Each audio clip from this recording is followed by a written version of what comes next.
Hey Northwest, I'm Sam Sedler. And I'm Keon Watson. Today is Friday, October 19th, and that means it's time for another Cougar Roundup. First things first, let's go to Bridget to see how homecoming went last weekend. Hey, what's up, Northwest? I'm Bridget, and I'm here to give you a recap of all the homecoming festivities. At the homecoming parade, soccer placed first or best float, KGR placed second, and the junior float placed third. At the homecoming game, our Cougar football team took on Olathe Northwest and sadly got defeated 45-27. Good effort, boys. Yeah. Now on to our homecoming court. Libby Johnson and A Little Shine placed third runner-up. And second runner-up was Mabel Anstein and Noah Grumman, and our homecoming king and queen was Hannah Black and Henry Fears. Now you're all caught up with what's up at Northwest. Coming up is the Halloween Carnival. I'm going, and I hope to see plenty of your faces there. Let's hand it over to Dawson to hear more about it. What's up, Northwest? Stugo's holding their annual carnival October 27th from 6 to 8. We're encouraging clubs to come and dress up in costumes. The carnival brings a bunch of little kids up from the elementary schools, and they trick-or-treat throughout the hallways, and it's a ton of fun. Hope to see you there.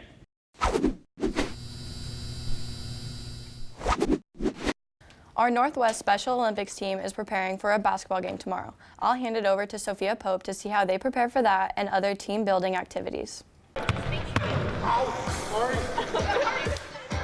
Some of these kids haven't been on a soccer team or they haven't been in a club before. I think it really gives them confidence. A lot of them have so much fun with it, but throughout the season of all of the sports, they all got really into it. Again, I think it just boosted their confidence a ton.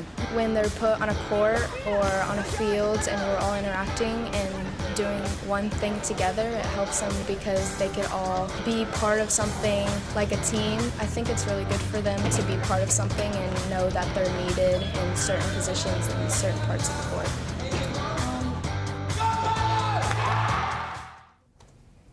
Time to highlight someone we all know and love. A teacher who is retiring this year after 40 years of commitment to our school and students. Let's hear some of her favorite memories from her teaching career.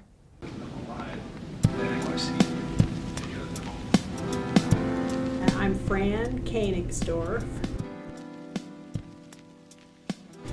and I just started showing a film. So the lights were out, and I had gone to the back of the classroom to sit in an empty seat that happened to be right beside her. And for several days before this, I had noticed that the ceiling in the back of my room had been kind of bowing and looking weird. So as we were watching the film, unbeknownst to the girl or me, a snake dropped out of the ceiling and brushed her shoulder and then fell down on her backpack, which was right beside her leg. And then it started trying to crawl up her leg, and at that moment she screamed, "Snake!" And I'm deathly afraid of snakes, so I was seated right by her, and in a single bound, both of us leaped to the front of the room, and we were both hugging each other and screaming and crying. And we looked over at these big, senior jock boys who were in the first row, and I kept saying, "One of you go over and grab that snake. It's one of Pisani's snakes. It's loose." And they were all like, "Oh, I'm not going to touch it. I'm not touching it. I'm scared of snakes." So finally, a girl in another row took off her sweatshirt and went over and picked up the snake and then carried it up to Mr. Pisani's room. For the rest of the year, kids would not sit in the back of the room where that snake had fallen through because we kept thinking more were going to come. But anyway, that was a wild episode. Hey, were you at that football game last Thursday? Yes, the light show was amazing and they were only using flashlights. Let's go check that out. I'm Zach McCone, I'm on drumline, and I'm on the show, the light show.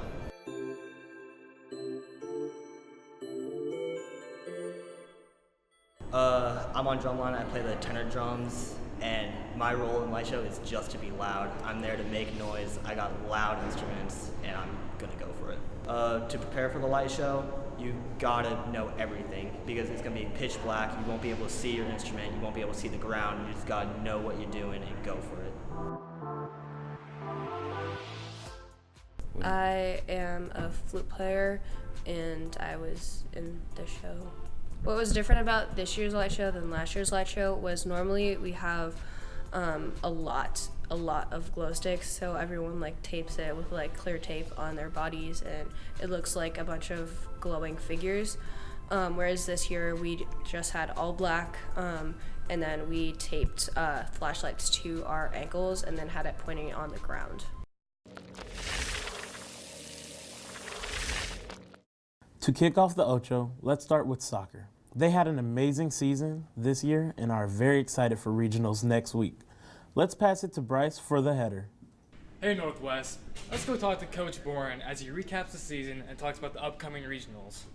So far it's going well. We are sitting at about 8-4-2, and compared to last year, record-wise, we've made a lot of improvements. I think the highlight for me as a coach is just simply us being on the winning foot. Winning more games obviously is a good thing. And again, making the comparison to last year, this team has made a lot of improvements, getting the team moving in the right direction. I think the biggest improvement, aside from just technical improvements by all the players, is the chemistry that has developed between the boys. We're really starting to see a good chemistry develop between the guys on the field. And it's helping us in terms of creating our scoring opportunities, and in terms of overall team defending, we're doing a lot better with the team defending as well. For us, we're not going to know who our first round opponent is until Saturday, and so once we find out who that first round opponent is, that's when we can really start preparing for that team. Hey Keon, did you go out for any sports your freshman year? No, I was never good enough for that. But this year on our volleyball team, we have 2 amazing freshman girls. Let's take a closer look. I've been playing volleyball for 4 years.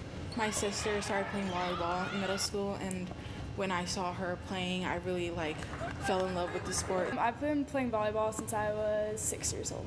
I started with my best friend, just in a rec league. Just starting on the varsity team and being nervous. I mean, Hannah and Riley has been helping me throughout that hard times during the season. It's cool. It's different, I guess, because most of the other girls are upperclassmen, but it's not I think as scary as some people would imagine it. Playing against Tonganoxie, that tournament, that one play where I ran and I fell into the chairs, but at least we got the ball up and got the point. My most memorable game was probably Blue Valley North, because I think we were all really scared, but I felt I played up to the level, and I felt I was able to lead a little bit more. It's all about how much effort you put in, whatever you put in is what you're gonna get out of it. Tonight, our football team has a tough matchup against Shawnee Mission South. Here's Peyton, Jack, and Calvin with the football preview. Hey Northwest, what are you doing this Friday? Go to South Stadium to support our football team at 7 o'clock. Hope to see you there. Here's a preview. I feel really good. I'm just confident that we'll win this because I think we have the motivation and the effort to get through it. We have to go all out. Last normal regular season game, you gotta go all out. It'll be better just because I've been getting stronger and I'm more used to playing varsity now. I think it's a very evenly matched game between 2 teams that have a chance to finish in the top 5 as we move into the playoff race. So it's a big game for both schools, and I really do feel like it's evenly matched. Well, I think just play with a positive attitude, and in order to bounce back in a game, we need to bounce back with our attitude and bounce back with our work ethic and bounce back with the can-do attitude, and I think we've already started that. So it should be a really good game. It should be a lot of fun to watch. I think last year we won by 1 point. The year before we won by a touchdown, and the year before that they won by 1 point. So they're always close, and I would assume that Friday nights will be as well. I think our defensive ends and linebackers will have to have a big game defensively to tackle their quarterback. Our nickelbacks, which is Charles and Ethan Beaumont, will have to have big games defensively, and then offensively try and run the ball a little bit more. And so, like always, when our offensive line is successful, we have success. And so those are just a few of the matchups I think are important. That's a wrap for us. I'm Keon Watson. And I'm Sam Sedler. I hope you have a great Friday.